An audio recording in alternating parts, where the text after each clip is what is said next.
Back in 1914, Sir Ernest Shackleton and his crew of 27 men set sail on a ship called the Endurance.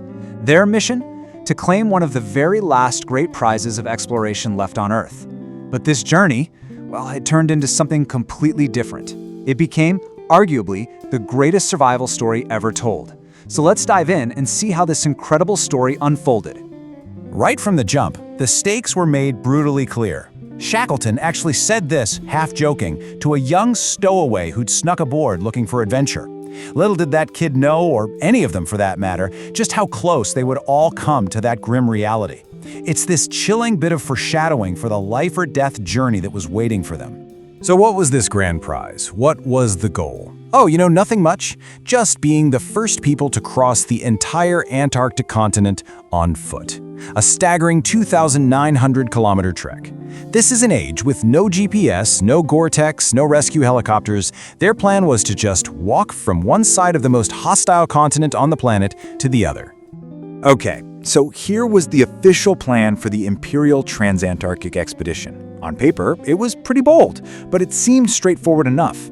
They'd sail the Endurance through the Weddell Sea, drop off a shore party, and that team would start the historic walk.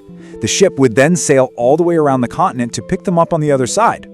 Simple, right? Well, before they could even really get started, they hit a major snag. At their very last port of call, the whaling stations in South Georgia, the veteran sailors there gave them a serious warning. They said the ice in the Weddell Sea was the worst they'd seen in years and urged him to wait.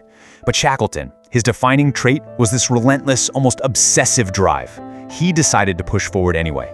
And that one decision, well, it would have absolutely catastrophic consequences.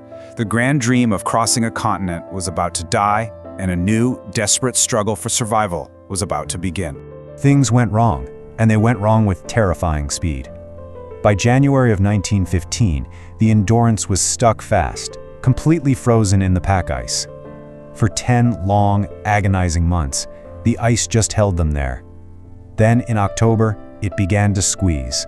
The men could hear the ship's timbers groaning and cracking, until finally, in November, their home, their vessel, was gone.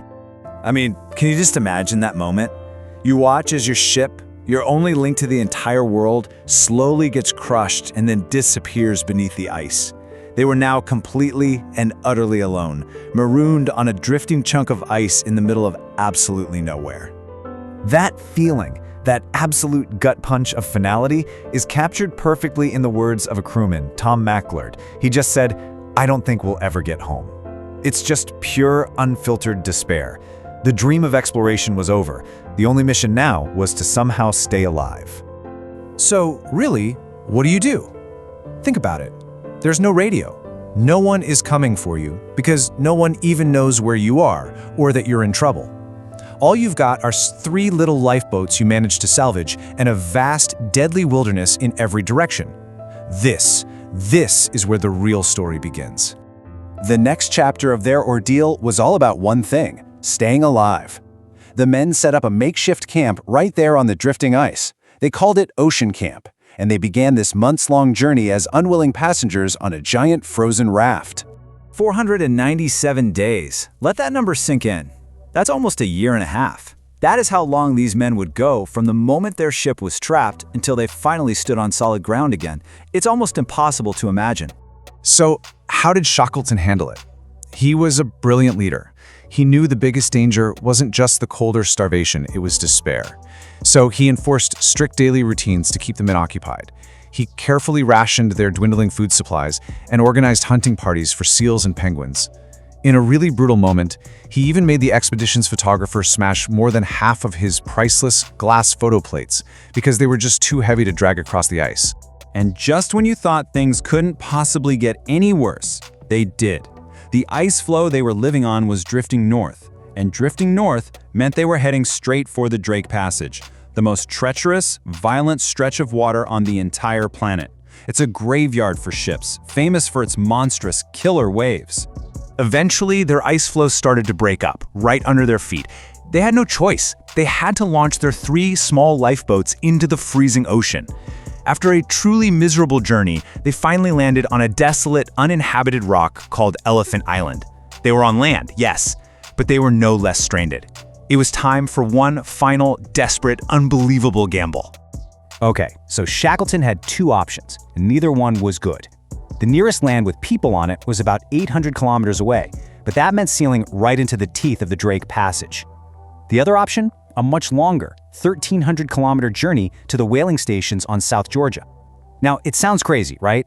But the longer journey was actually the smarter bet because it meant they could use the prevailing winds and currents to help them along.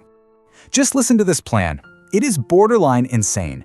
Shackleton and 5 of his men would take one tiny 7-meter-long lifeboat and try to cross the roughest ocean on Earth. They'd have to survive hurricane-force waves and constant freezing spray. They'd navigate with just a sextant, trying to catch a glimpse of the sun through the clouds, and their target was a tiny little island in a massive ocean. And if, and that is a huge if, they actually made it, they'd still have to cross an uncharted glacier-covered mountain range to get at the other side where the whaling station was. And they did it! It's just unbelievable. After 17 days at sea, in what is still considered one of the greatest boat journeys of all time, they landed on South Georgia. Shackleton then took his 2 fittest men and set off to cross the island. They had no tent, no sleeping bags. They hammered screws from their boat into their shoes for grip and just marched for 36 hours straight. What they did was simply monumental. Nobody had ever crossed the frozen interior of South Georgia before. In fact, the next time it was done was over 40 years later, by a team of expert mountaineers with all the modern gear. Shackleton and his men did it fueled by nothing but desperation and pure willpower. When these 3 men staggered into the whaling station, they were unrecognizable. They were gaunt, filthy, their faces blackened by frostbite. But they had made it. Now only one thing mattered: getting back to rescue the 22 men they had left behind on Elephant Island. And back on that desolate island, Shackleton's second-in-command, Frank Wild, was a hero in his own right. He held the crew together with this incredible discipline and unwavering hope. Every single morning, for over 4 months, he'd give the men the same order, keeping faith that the boss, as they called Shackleton, would come back for them. Think about that. For 4.5 long, brutal months, these 22 men waited. They lived in a tiny shelter they made by turning over 2 of their boats. They ate seals and penguins, they endured the Antarctic winter, and they had absolutely no way of knowing if Shackleton had even survived his boat journey, let alone if help was ever coming. But Shackleton never, ever gave up. He immediately started trying to organize rescue missions. The Antarctic ice, however, just kept beating him back. 3 times he tried to get a ship through to his men, and 3 times the ice was too thick and he was forced to turn around. But on his 4th attempt, in a ship borrowed from the Chilean government, he finally broke through.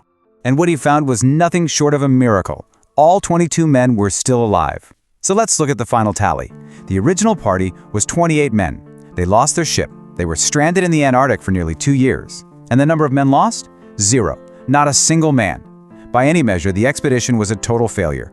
But as a story of leadership and rescue, it's one of the greatest triumphs in history. The story of the Endurance might have failed as an exploration, but it succeeded as perhaps the ultimate testament to leadership, to loyalty, and to the unbelievable power of the human will to survive against absolutely impossible odds. It just forces you to ask the question, what are we really capable of when everything is on the line?